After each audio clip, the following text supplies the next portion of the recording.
안녕하세요. 부동산 길라잡이 공인중개사 정학근 인사드립니다. 오늘은 주택임대차보호법 제9번째 시간이 되겠습니다.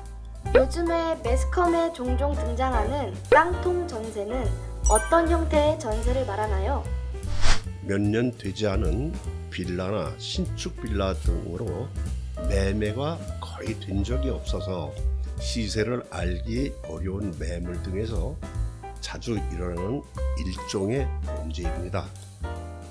집주인이 전세보증금을 매매 시세와 같이 뻥튀기를 하여 세입자와 임대차 계약을 한 이후에 이를 전문적으로 취급하는 불법 임대 사업자들에게 명의를 넘겨서 전세금을 돌려받아야 할 주체가 모호해지는 상황을 발생시키는 일종의 사기 행각입니다.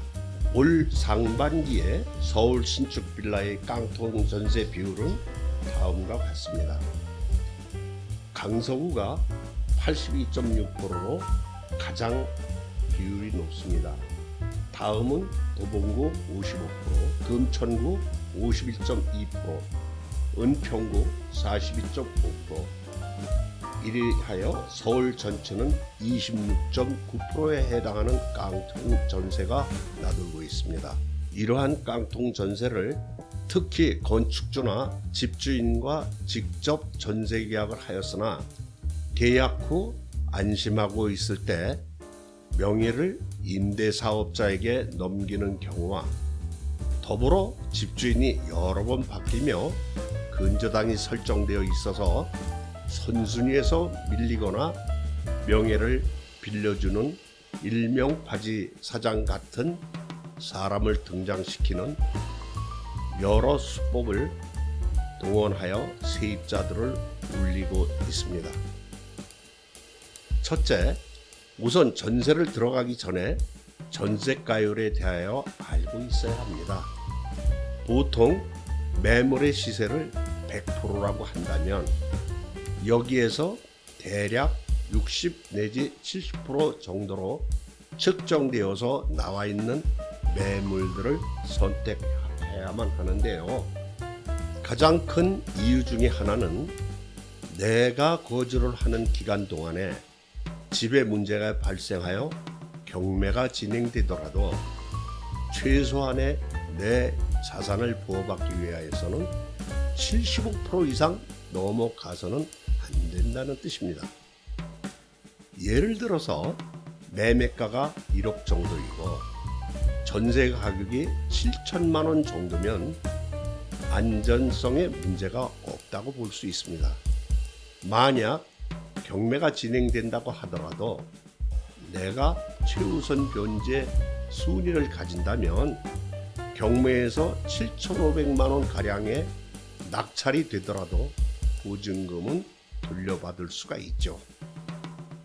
이와는 반대로 매매 가격이 1억 5천만 원 되는 빌라에 전세 계약을 1억 4천만 원에 해버린다면 이곳은 100% 위험성이 있습니다. 왜 깡통 전세가 생긴 것일까요? 첫 번째 이유로는 부동산이 급격히 상승하였다가 갑자기 떨어지는 상황으로 발생하는 일이죠. 예를 들어서 3억 원의 집을 매매하여 2억 5천만 원의 전세를 주었는데 본인 집을 포함하여 주변의 시세가 1억 가량 하락하였을 경우에는 매각을 하여도 2억밖에 되지를 않아서 전세금을 모두 되돌려 받기가 어렵습니다. 또 하나의 방법은 다른 세입자를 구하는 것인데요.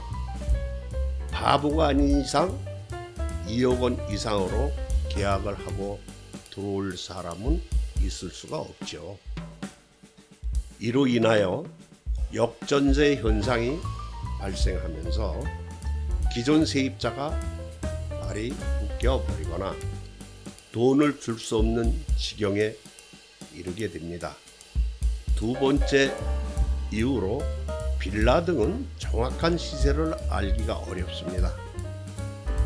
아파트의 경우에는 세대수가 많고 계속하여 거래가 발생하므로 평균값이라는 것을 알 수 있는데, 빌라 또는 다가구 같은 경우에는 집을 파는 것이 어렵고 어느 정도로 금액대가 형성되고 있는지도 알기가 매우 어렵습니다. 따라서 부동산 중개소나 집주인이 내놓는 가격으로 거래할 수밖에 없는 실정입니다. 이러한 이유로 정확한 시세를 알 수가 없으니 잘못 계약을 하면 매우 난감한 상황에 처하게 됩니다. 신중하게 대처하시기 바랍니다. 이상입니다.